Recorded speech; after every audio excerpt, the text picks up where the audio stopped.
ডিপে যান না। আচ্ছা, রেজিস্টরের কাজ কি? রেজিস্টরটা হচ্ছে ইলেকট্রিক কারেন্টটাকে কমিয়ে দেয় বা বাধা প্রদান করে, রেজিস্ট্যান্স বাধা প্রদান করে। সাপোজ আপনাদের উদাহরণ দিয়ে বুঝে দিচ্ছি। সাপোজ কোথাও আছে দেখা যাচ্ছে আমাদের মোবাইলের যে ভোল্টটা 3.7 থেকে 4.2 ভোল্ট থাকে। তো কোনো সেকশনে 1.8 ভোল্ট পর্যন্ত দরকার হয়, সেক্ষেত্রে রেজিস্ট্যান্সটা কী করে? ভোল্টটা কমিয়ে যতটুকু ভোল্ট দরকার ততটুকু দিয়ে দেয়। তো রেজিস্ট্যান্সটা হচ্ছে দুই প্রকারের হয় সাধারণত। একটা হচ্ছে ফিক্সড রেজিস্ট্যান্স, আর একটা হচ্ছে ভেরিয়েবল রেজিস্ট্যান্স। তো এই ভেরিয়েবল রেজিস্ট্যান্সটা অনেকে পটেনশিয়াল মিটারও বলে বা ভেরিয়েবল রেজিস্ট্যান্স।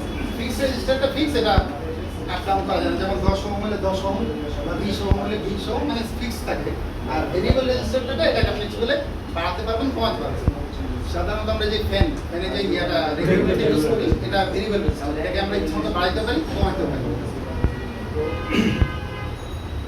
এই রেজিস্টারের একক আমরা ওহম দিয়ে নির্ধারণ করি। ওহম বিজ্ঞানী স্যার জর্জ সাইমন ওহমের নামে এটা আমরা প্রকাশ করি। তিনি 1827 সালে এটা পাবলিশ করেছেন এই জিনিসটা।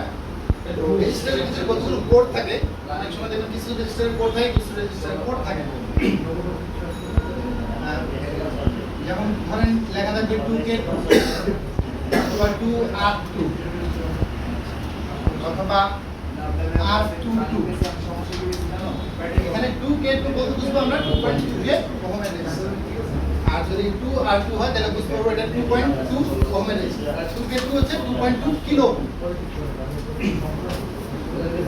আর এটার আরো কিছুই আছে, রেজিস্টারের অনেকগুলো ভাবে প্রকাশ করা হয়। যেমন যদি আপনি দেখেন যে 100 লেখা আছে, সেক্ষেত্রে বুঝতে হবে যে এটা ওহম হচ্ছে 10 আর জিরোটা হচ্ছে মানে লাস্টের যে 3 নম্বর সংখ্যা, এটা মাল্টিপ্লাই করা হয় না। যেমন ধরেন দেওয়া আছে 123, রেজিস্টারের গায়ে লেখা আছে 123 লেখা আছে, তখন সেই ক্ষেত্রে আপনার বুঝতে হবে যে এটা 12 শেষে 3 লেখা থাকলে 3টা 0 হবে। দ্যাট মিন্স এটা 12 কে ওহম। আবার কিছু রেজিস্টার যেগুলো আগের আমাদের রেজিস্টার ছিল, আপনাদের জানা আছে কিনা, বিভিন্ন ধরনের কালার কোড দেওয়া থাকে, ব্ল্যাক, ব্লু, গ্রিন, এগুলো বিভিন্ন ধরনের কালার কোড থাকে। যারা টিভিতে দেখছেন কি হ্যাঁ, এই কালার কোডগুলোর জন্য একটা গল্প আছে যেটা বলা হয় B B Roy great Britain very good wife. শুনছেন কি না? Roy great Britain very good wife. এখানে বিটা হচ্ছে আমাদের ব্ল্যাক, যার মান হচ্ছে 0। তারপরে হচ্ছে ব্রাউন, ব্রাউনের মানটা হচ্ছে 1। তারপর হচ্ছে রেড, এর মান হচ্ছে 2। অরেঞ্জ হচ্ছে অরেঞ্জ, অরেঞ্জ হচ্ছে 3। অরেঞ্জ হচ্ছে 4, গ্রিন 5, ব্লু হচ্ছে 6, ভায়োলেট বেগুনি 7, জি হচ্ছে গ্রিন হচ্ছে 8, আর ডাবল হোয়াইট হচ্ছে 9। এইভাবে কালার কোডগুলো আগের সিস্টেমগুলোতে ইউজ করা হতো। সাপোজ প্রথম দুইটা কালার কোড দেওয়া আছে, যদি সাপোজ মনে করেন একটা দেওয়া আছে ব্রাউন দেওয়া আছে, বাদামি কালার, সেই ক্ষেত্রে আমরা বুঝে নেব প্রথমটা 1, তারপর আরেকটা সাপোজ ধরুন দেওয়া আছে রেড, এটা 2। পরে লাস্টে যে তৃতীয় সংখ্যা যেটা থাকবে, যদি গ্রিন দেওয়া থাকে সাপোজ গ্রিন 5, সেই ক্ষেত্রে আমরা কি করব, 5টা 0 অ্যাড করব। লাস্ট প্রথম দুইটা সংখ্যার পরে যে সংখ্যাটা থাকবে সেটা হচ্ছে 0 আকারে করা হবে, 0 আকারে কাউন্ট করবে। আর এখানে আরেকটা কথা আছে, লাস্টে দেখবেন গোল্ডেন বা সোনালী কালার বা রূপালী কালারের দুইটা কালার থাকে, যে আগের আমাদের যে রেজিস্ট্যান্সগুলো এগুলোকে বলা হয় টলারেন্স। যদি আপনি সোনালী কালারে দেখেন তাহলে সেখানে হচ্ছে 10% প্লাস মাইনাস হতে পারে, মানে এক্সাক্ট ওহমটা না, এখান থেকে 10% বেশি হতে পারে অথবা 10% কম হতে পারে। আর যদি দেখেন আপনারা রূপালী কালারে, তাহলে সেক্ষেত্রে ধরে নেবেন এটা 20% পর্যন্ত টলারেন্স এদিকে লিখতে হবে।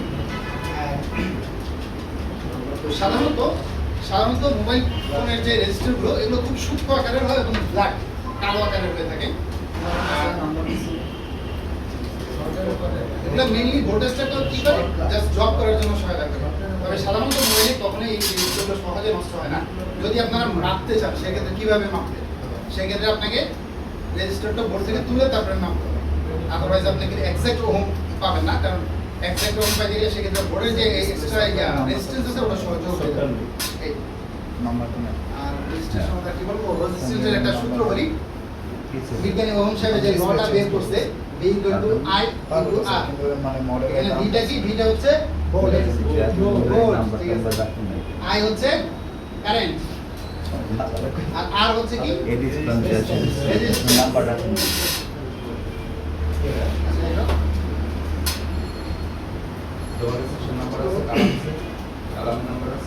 এই রেজিস্ট্যান্সটার সিম্বলটা আমি আবার দেখা দিচ্ছি এই হচ্ছে আমাদের সিম্বলটা অথবা R প্রকাশ করা হতে পারে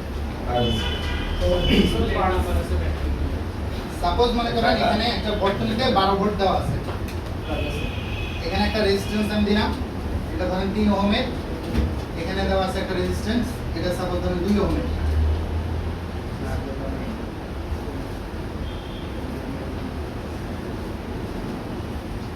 সেই ক্ষেত্রে কারেন্ট ফ্লোটা কত রেজিস্ট্যান্স গুলো দুই ভাবে করে সমান্তরাল আকারেও হতে পারে অথবা সিরিজ আকারেও হতে পারে অথবা প্যারালাল আকারেও হতে পারে সিরিজ সিস্টেম হচ্ছে একটার সাথে একটা লাগানো সেই ক্ষেত্রে আমাদের থিওরিটা হবে যদি সিরিজ আকারে থাকে 3 + 2 সমান হচ্ছে 5 ওহম দুইটাকে আমরা একটা করে ধরে নিই যে এটা 5 ওহমের রেজিস্টার এখানে 5 ওহমের রেজিস্টার দিয়ে ক্যালকুলেট করে বের হয়ে যাবে তো আমরা জানি V = IR যোগ গুণ ভাগ করলে বের হয়ে যাবে কত ওহম বা কত অ্যাম্পিয়ার কারেন্ট ফ্লো আর এখানে যদি আপনার সিরিজ আকারে থাকে সাপোজ মনে করেন সিরিজ আকারে একটা রেজিস্টার আছে ভাই আপনারা যখন বসে কল করছেন আপনারা কথা সাপোজ ধরেন এখানে 3 ওহমের একটা আছে রেজিস্টার আছে এখানে 6 ওহমের বা এখানে একটা 9 ওহমের একটা রেজিস্টার দেওয়া আছে সাধারণত বোর্ডে প্যারালাল রেজিস্টার থাকে না তারপর ধরে নিলাম আছে সেই ক্ষেত্রে আমাদের সূত্রটা হবে I/R = 1/3 প্লাস হচ্ছে 1/6 প্লাস হচ্ছে 1/9 এখানে ম্যাথমেটিক্যালি করলে যা আসবে তাই আসবে 9 করলে 3 প্লাস 2 প্লাস 1 6/9 এত টোটাল ওহমটা এভাবে ক্যালকুলেট করা হয় যদি প্যারালাল আকারে সাধারণত রেজিস্টার লাগানো হয় না তারপর যদি লাগানো হয় সেক্ষেত্রে আপনারা ক্যালকুলেশনটা করবেন 1/R দিয়ে 1/3 1/6 1/9 এভাবে করে ইয়ে হয় আর সিরিজ আকারে যদি একসাথে 3-4টা রেজিস্টার থাকে সেক্ষেত্রে আপনারা নিজেরাই মেপে বের করতে পারবেন কত ভোল্ট আছে কত অ্যাম্পিয়ার আছে আর এটা ছাড়া আপনারা হট টেস্টিং এ ইয়ে করতে পারবেন সাপোজ এখান থেকে যখন 12 ভোল্ট ইনপুট হচ্ছে এখানে দেখতেছেন ইনপুট হচ্ছে 12 ভোল্ট এই টার্মিনালে পাচ্ছেন 6 ভোল্ট তখন ক্যালকুলেট করে ওহমের যে সূত্র V = IR এটা সূত্র দিয়ে ক্যালকুলেট করে এখানে কত অ্যাম্পিয়ার আছে কত ভোল্ট আছে সব মোটামুটি বের করতে পারবেন রেজিস্টার সম্বন্ধে মোটামুটি আমার এই ধারণাই আছে এর বেশি আমি জানি না এই কাজ থেকে এটা হচ্ছে ম্যাথের কিছু ইয়ে